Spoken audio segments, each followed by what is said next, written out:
오늘은 어버이 주일입니다. 어버이 주일이 되면 누구나 마음의 한켠이 조금은 뭉클해지고 또 한편으로는 뭔가 미안한 감정이 고개를 듭니다. 그죠? 모두가 부모님을 생각하면 마음 한켠이 뭉클해지고 또 한편으로는 너무 죄송한 마음이 있습니다. 어버이 주일을 맞아서 우리가 부모님께 잘하자, 감사하자, 이 말은 참 많이 듣지만 정작 감사도 사랑도 사과도 말로 전하는 게 참 어렵다는 생각을 합니다. 우리 청소년들은 부모님이 이해해 주지 않는다고 느끼고 왜 이렇게 잔소리가 많냐고 속으로 투덜댑니다. 또 청년들은 사회생활에 치이다 보니까 부모님께 한번 드리지 못하면서 하루하루 그냥 지나갈 때가 많습니다. 부모가 된 세대는 자녀 키우며 비로소 알게 됩니다. 우리 부모님도 이런 마음이 이었겠구나. 장년 세대 이상은 이제 자녀들을 독립시키며 점점 약해지는 부모님의 모습을 보면서 마음 한켠이 시리기도 합니다. 부모님이 이미 주님 곁에 가신 분들은 그때는 왜 더 따뜻하게 말 한마디 못했을까? 좀 더 왜 잘해드리지 못했을까?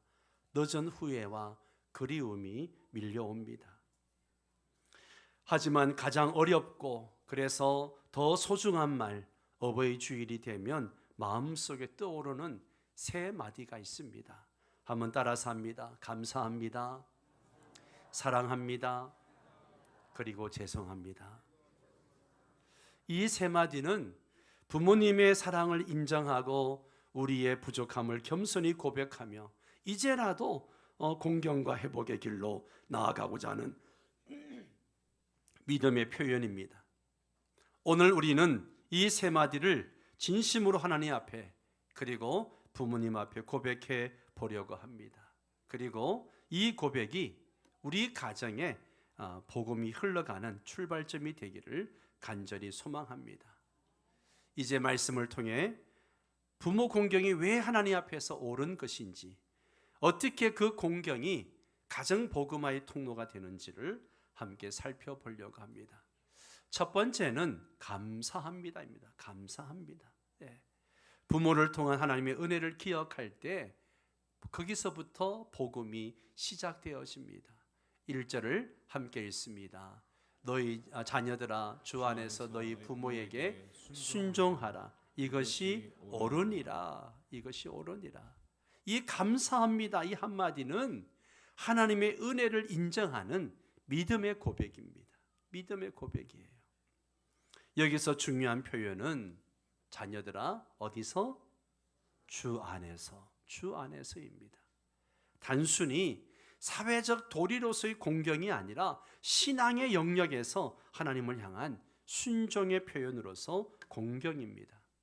그리고 부모에게 순종하고 공경하는 것이 옳다라고 말합니다. 옳으니라. 여기서 옳다라는 말은 단지 사회적 도리를 넘어서 하나님의 창조 질서라고 하는 의미를 가지고 있습니다. 자녀가 부모를 공경하고 효도하는 것은 하나님의 창조 질서에 들어있는 이야기입니다.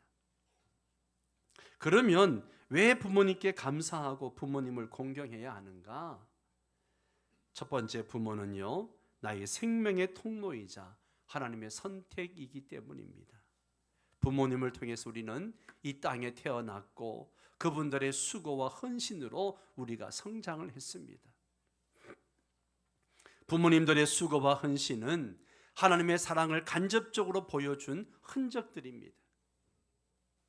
믿는 부모님은 영적 유산을 주셨고 믿지 않는 부모님은 오히려 나의 기도와 복음의 사명을 주셨습니다.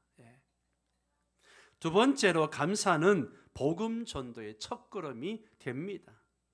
믿지 않는 부모에게 복음을 전하고 싶다면 먼저 자녀로서의 감사가 내 삶에 배어 있어야 됩니다. 여러분이 아무리 복음을 전해도 평소에 감사하지 않고 고마워하지 않는 자식이라면 누가 그 자녀의 전도를 받아들이겠습니까? 그렇게 하지 않으면 부모의 마음이 닫혀 있기 때문에 그 말이 귀에 들어오지 않는 것입니다. 부모님과 가족들에게 복음을 전하고 싶다면 평소에 감사를 많이 하시기 바랍니다. 아멘. 감사를 많이 하시기 바랍니다. 믿는 자의 본을 보여주십시오. 그래야 복음이 가족들의 마음에 들어갈 수 있습니다. 그러면 무엇을 감사해야 할까요? 지금도 자녀를 위해서 말없이 섬겨주시는 그 부모의 헌신적인 그 손길에 감사하시기 바랍니다. 제가 부모가 되어 보니까 자식들이 부모의 섬김과 희생을 마치 당연한 것으로 여기고 감사하지 않을 때 오히려 불평하고 불만을 가질 때 얼마나 서운한지 몰라요. 부모님은 자식들을 위하여 당신의 젊은 날의 꿈을 포기하고 희생하며 살아오셨습니다. 자식들 키우느라고 하고 싶은 거 하지 못하고 가고 싶은 거 가지 못하며 아끼며 절약하면서 사셨습니다. 당신의 젊음을 자식들을 위해서 바치셨습니다. 우리는 이런 부모님의 사랑에 감사를 드려야 합니다. 속썩이는 자식들을 위해서 아무도 모르게 흘렸던 눈물과 기도가 있었습니다. 자녀가 아플 때는 밤을 새우며 간호하시는 부모님의 사랑이 있었습니다. 자녀가 꿈과 비전을 위해 당신의 것을 포기하며 자녀를 위해서 희생하신 부모님의 사랑이 있습니다. 그리고 믿음으로 키운 자녀에게 거는 소망, 이런 것에 감사할 수 있게 되기를 바랍니다. 엄마 저희들을 위해 항상 맛있는 거 해주셔서 감사합니다. 아빠 저희들을 위해서 늘 수고해 주셔서 감사합니다. 그때 몰랐는데 이제야 그 마음이 조금 이해가 되네요. 이런 고백은 부모의 마음을 열게 하고 복음의 통로를 여는 시작점이 되는 줄 믿습니다. 여러분, 믿지 않는 부모님께 복음을 전하고 싶다면 뭐부터 해야 돼요? 감사부터 시작하십시오. 예. 믿지 않는 부모님에게 전도하고 싶다면 감사부터 하십시오. 진심이 담긴 감사는 마음의 문을 열게 하고 대화의 문을 열게 만듭니다. 그래서 말보다 먼저 감사의 삶으로 복음을 보여주는 자녀가 되시기를 바랍니다. 예. 두 번째로 사랑합니다. 사랑합니다. 사랑합니다. 따라서 합니다. 사랑합니다. 사랑합니다. 예. 공경의 삶이 부모의 마음을 열고 복음을 심습니다. 말씀을 같이 읽을까요? 내 아버지와 어머니를 공경하라. 이것은 약속 있는 첫 계명이니 이로써 내가 잘되고 땅에서 장수하리라. 여러분, 이 사랑합니다라는 말은 참 가장 쉬운 말이지만 우리가 가장 많이 미루는 말 중에 하나가 사랑합니다입니다. 참 많이 미뤄요. 예. 여러분, 공경은 복음의 삶이라는 것을 기억하셔야 됩니다. 여기에 공경하다, 헬라어 띠마오는요, 성경적으로는 존귀하게 여기다, 가볍게 여기지 않다, 이런 의미를 갖고 있어요. 예. 부모님을 사랑한다면 반드시 부모님을 존중히 여기는 모습이 나타나야 된다는 거죠. 공경은 단지 어른을 잘 모시는 수준이 아니라 하나님을 향한 복음의 반응이 가정 안에 나타나는 구체적인 실천입니다. 예수님은 마가복음 7장에서 사람들 가운데 부모를 공경하지 않고 종교 핑계만 대는 사람들이 있었어요. 하나님께 드렸으니까 나는 부모님께 안 드려도 됩니다. 드릴 게 없습니다. 이렇게 말하는 자들이 있었어요. 그래서 예수님이 아주 강하게 그런 자들을 책망하셨습니다. 교회를 다닌다고 하면서 부모에게 등한히 하는 것 있을 수 없습니다. 하나님을 사랑하는 것만큼 부모님을 사랑하시기 바랍니다. 요한일서 4장 20절에 이런 말씀이 있습니다. 함께 읽을까요? 누구든지 하나님을 사랑하노라 하고 그 형제를 미워하면 이는 거짓말하는 자니 보는 바 그 형제를 사랑하지 아니하는 자는 보지 못하는 바 하나님을 사랑할 수 없느니라. 우리가 이 계명을 주께 받았나니 하나님을 사랑하는 자는 또한 그 형제를 사랑할지니라. 아멘. 아멘.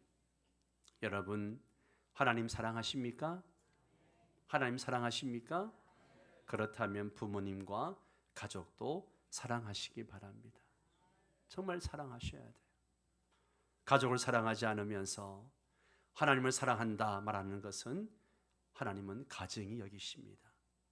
진짜 신앙은 공경으로 나타나야 됩니다. 두 번째, 부모 공경은 하나님을 공경하는 연습이라는 것을 기억하시기 바랍니다.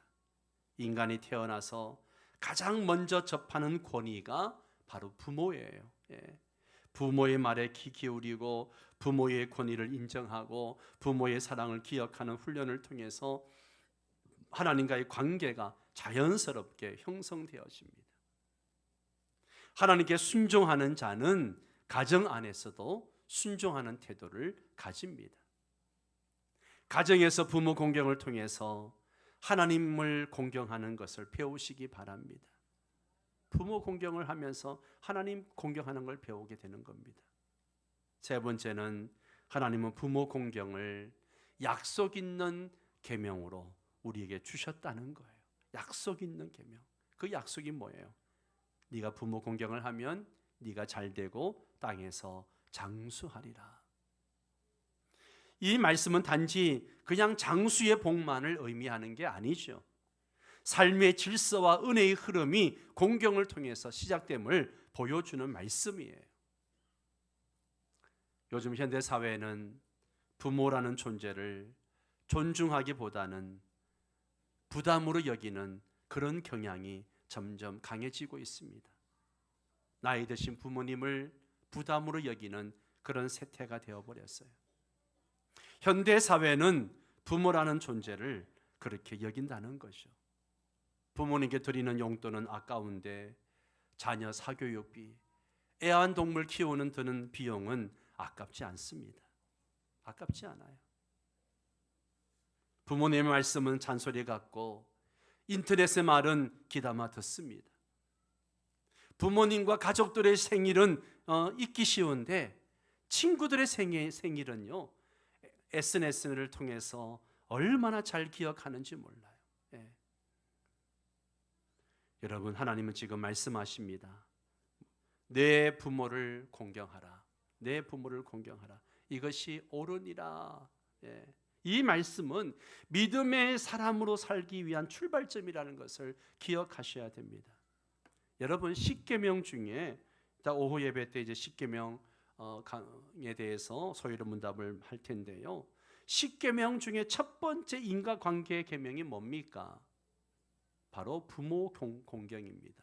제5계명이 부모 공경이에요. 하나님은 인간 사이의 질서를 어디서부터 세우느냐? 가정에서부터 세우십니다. 여러분, 가정에서부터 하나님은 인간 사이의 질서를 세우시기를 원하세요. 가정의 질서가 무너지면 사회 질서 무너지고 국가 질서 무너지는 거예요. 그러므로 오늘 우리의 질문은 나는 정말로 주님을 주 안에서 공경하고 감사하고 살고 있는가? 하나님 앞에서 부모님께 행하는 내 태도는 어떤가?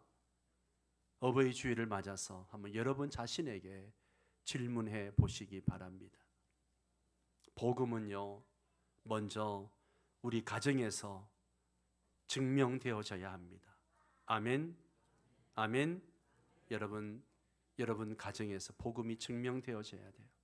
부모 공경은 하나님을 향한 순종의 가장 기본적이고 실제적인 시작점이라는 것을 기억하시기 바랍니다. 그러면 어떻게 사랑을 표현할 수 있는가? 무뚝뚝한 성격 때문에 말 못했다면 짧은 문자 한 줄이라도 오늘 보내세요. 엄마 아빠 사랑합니다 라고 표현하시기 바랍니다. 시간이 없다는 이유로 연락 못했다면 식사 한번, 그리고 전화 한 통으로 인사를 시작하시기 바랍니다. 오늘 예배가 끝나면 어버이 주일 카네이션과 함께 작은 선물을 드려 보십시오. 아버지, 주님의 사랑으로 아버지를 축복합니다. 예수님 안에서 함께 예배드리는 날을 꿈꿉니다. 이런 표현이 부모의 마음을 움직이고 여러분의 믿음을 진심으로 보기 시작하는 복음의 계기가 되는 줄 믿습니다.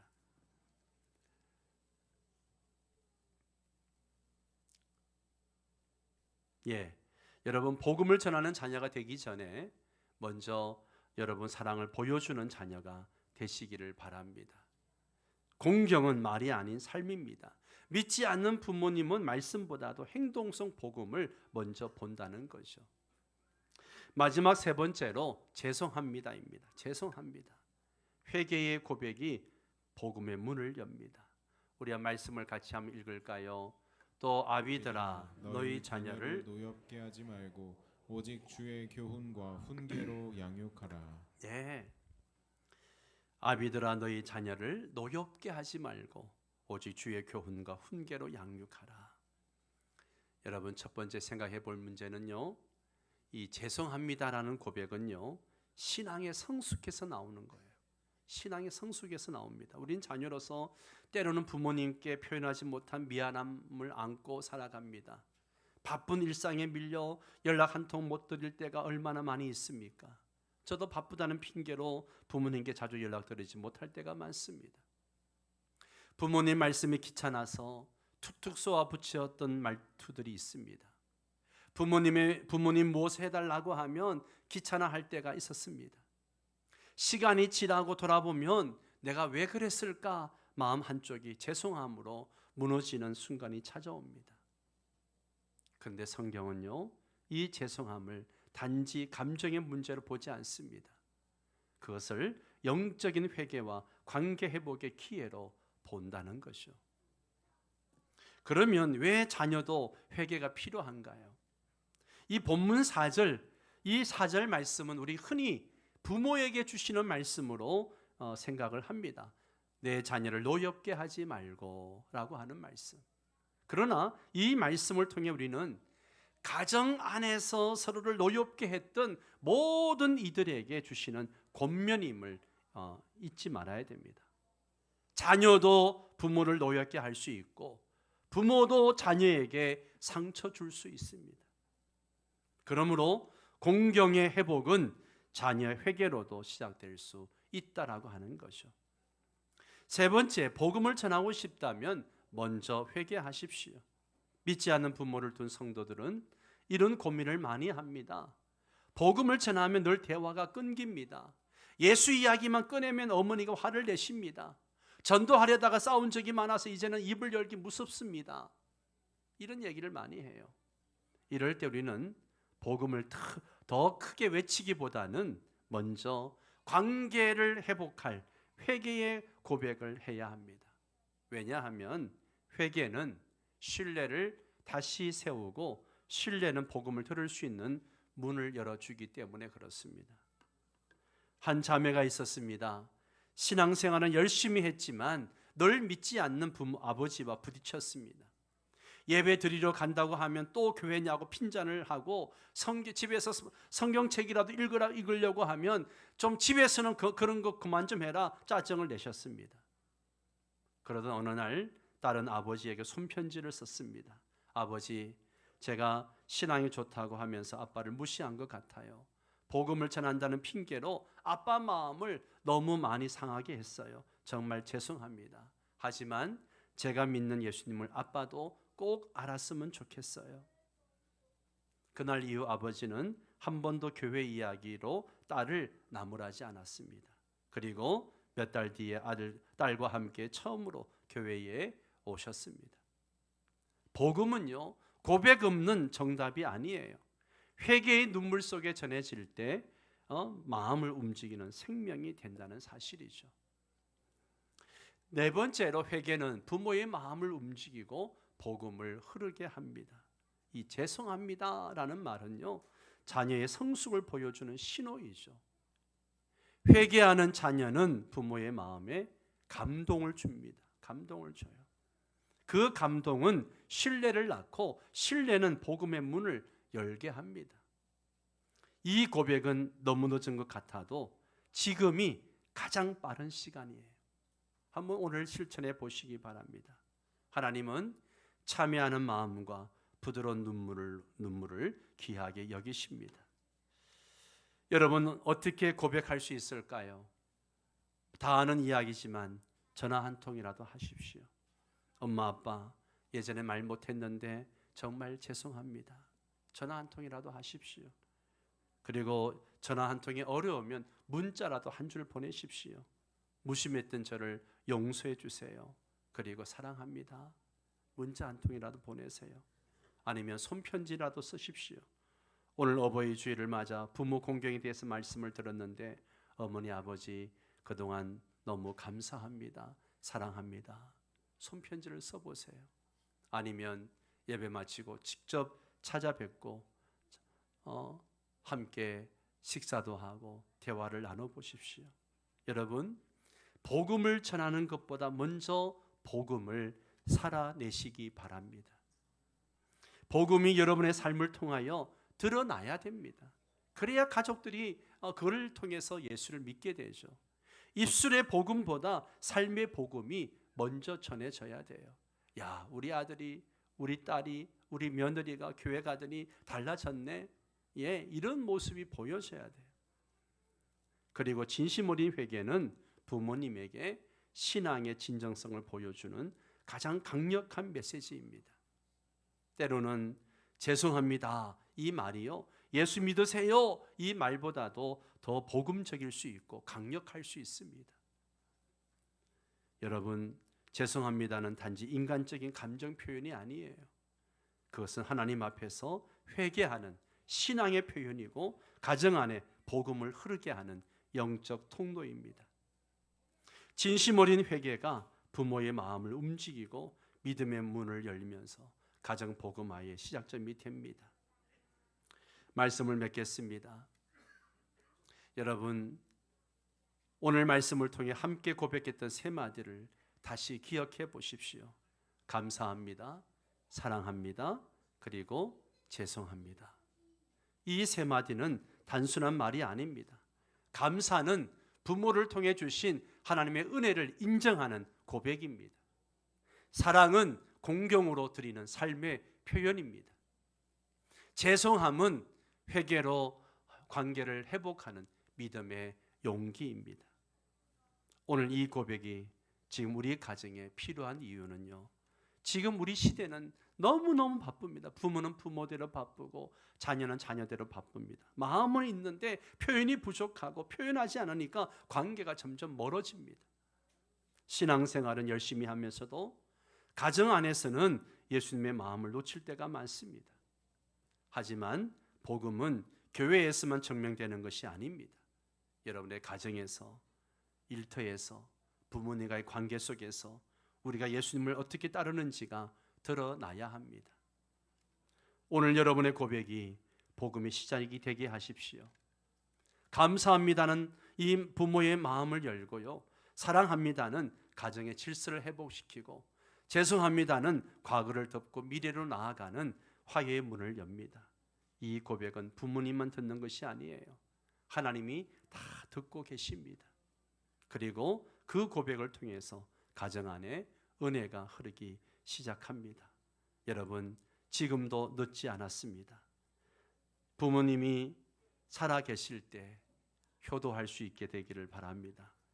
멀어졌던 부모와 자녀의 손을 잡고 다시 걷기 시작한다면 그것이 바로 복음의 시작이 되는 줄 믿습니다. 사랑하는 성도 여러분, 감사합니다, 사랑합니다, 그리고 죄송합니다. 이러한 고백으로 여러분의 가정에 복음이 흘러가는 은혜가 있게 되기를 주의 이름으로 축원합니다.